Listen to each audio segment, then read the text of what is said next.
Ursula von der Leyen, Relações UE-China em ponto de inflexão. I want to raise a question to President von der Leyen. You said in your meeting with President Xi that EU-China ties are at inflection point, and you raised concerns from the EU side. But my question is, what is that the EU is willing to do to really maintain this relationship stable and sustainable? Thank you. Yeah, indeed.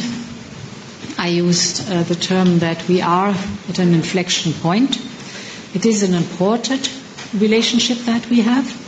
But to be successful, we need to see more progress on the issues that are challenging for us. So important is to listen to each other and to find pragmatic solutions. And you might know that we have several high-level dialogues. We have the very successful high-level dialogue on climate and environment. It took place, I think, a week or 10 days ago with the good result of the joint statement. We have a very important high-level dialogue on the economy and trade. The issues I was mentioning in my statement are very dominant there. Important on human rights. And we launched today, as I said, the new export supply mechanism that looks at export controls and makes sure that there are no bottlenecks, no slowing down the process of delivering critical raw materials that are under the export controls to the companies that need it. So very pragmatic, but it's important to listen to each other because then you can often dissolve prejudices. You can find where the issue is really painful and where you have to find a solution, and then you have a pragmatic approach to the whole topic. Question from the paper.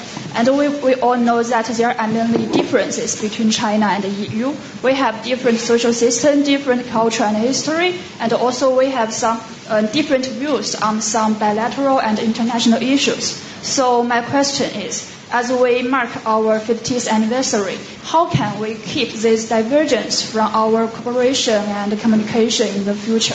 Thank you. Well, by dialogue.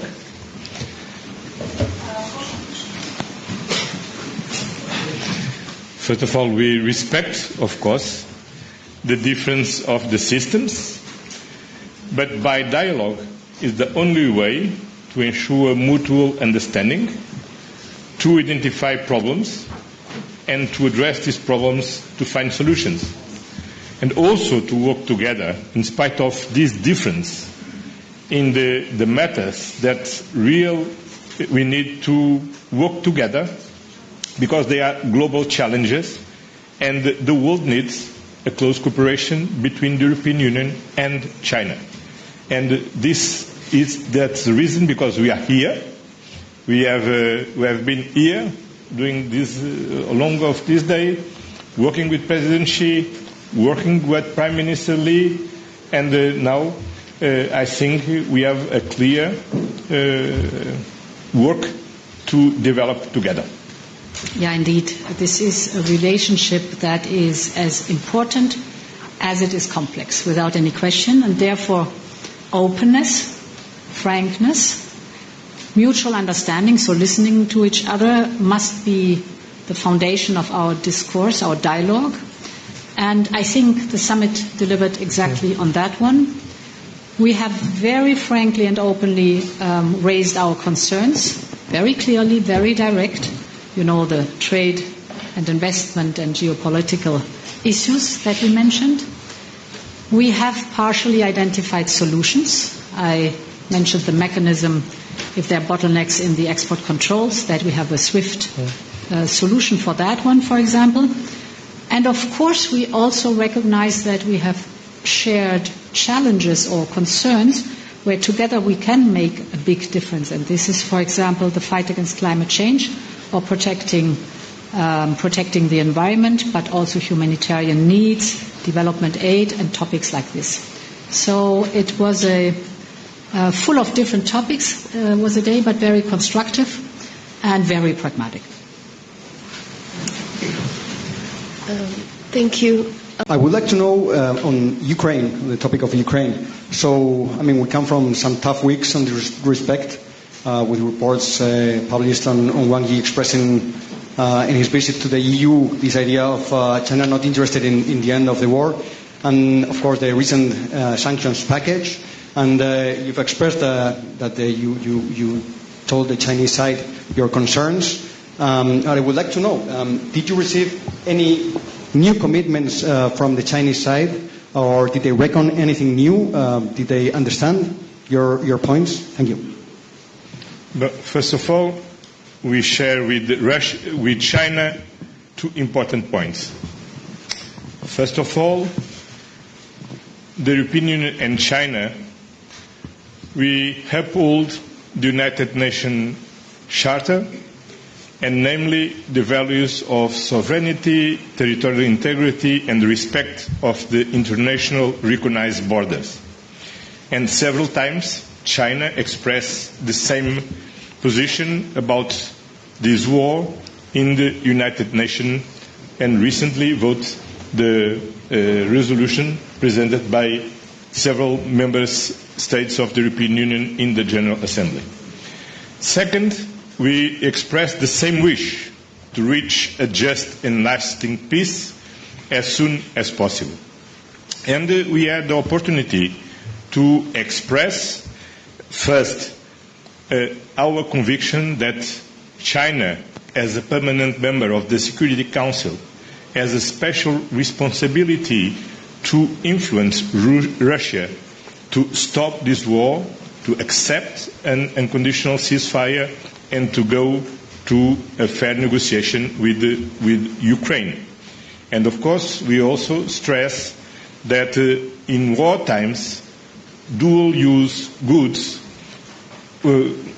often are used as enablers of the war. And for this reason, we ask Russia to pay attention of their exports to Russia to avoid the use of dual goods for war purposes. Yeah, indeed. We have been very clear on that topic.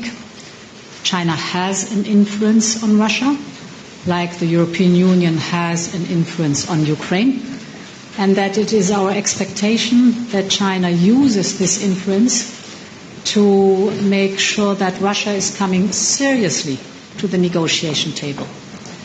Like we in the European Union don't even have to use our influence because President Zelensky has already offered and is at the negotiation tables and offered to sit down and negotiate seriously with Russia. In those negotiations then, I fully acknowledge that two sovereign countries decide on what they want to discuss and how they want to discuss and what the outcome in the very end is. But important is that we have ceasefire and that the negotiations at the table take place. There is a true and genuine willingness to find a solution and to end the bloodshed. My question from AFP is European leadership talks about balancing its trade relationship with China, but there have been no signs of a shrinking deficit, with European markets heavily dependent on imports from China. I haven't understood. Sorry, but Can you repeat the question, please? Sure. My question is that European leadership talks about balancing its trade relationship with China, but there have been no signs of a shrinking deficit, with European markets still heavily dependent on China for materials in technology and energy and other manufacturing components, while also lobbying for these loosened export restrictions on rare earths. So what are some practical steps that the EU plans to take to address the $360 billion trade deficit with China, and can you provide any glimpse into the time frame of that? Thank you. So we had today a very interesting business community meeting, Chinese businesses and European businesses, and there was also very clear that it is three main issues that are restricting the potential that could be possible in trade between the European Union and China, and this is the lack of market access, the tariff barriers partially, but also the non-tariff barriers. For example, the Buy China principle is often used by local authorities not to allow European companies to compete on a fair level playing field, so market access. is one big topic. The second topic is indeed the export controls, or let's say the reliability of supply chains. And here the reliability of supply chains is very much focused on the topic of critical raw materials, permanent magnets, rare earths, for example. Here I think the summit showed that we can find practical solution, that there will be more transparency about the speed of allowing the export license to function, more speed in delivering on these critical raw materials to the companies. And if there is a delay, a critical delay, we have now established a mechanism where the companies can immediately ask us to mediate and to find out why there's a delay on the delivery of the critical raw materials to the companies. So a very pragmatic step forward in one of the major topics the companies in the European Union are complaining about. And as I said, if it comes to the Chinese market, it's mostly the access to the market that is demanded. That's it for tonight. Thank you for attending this press conference.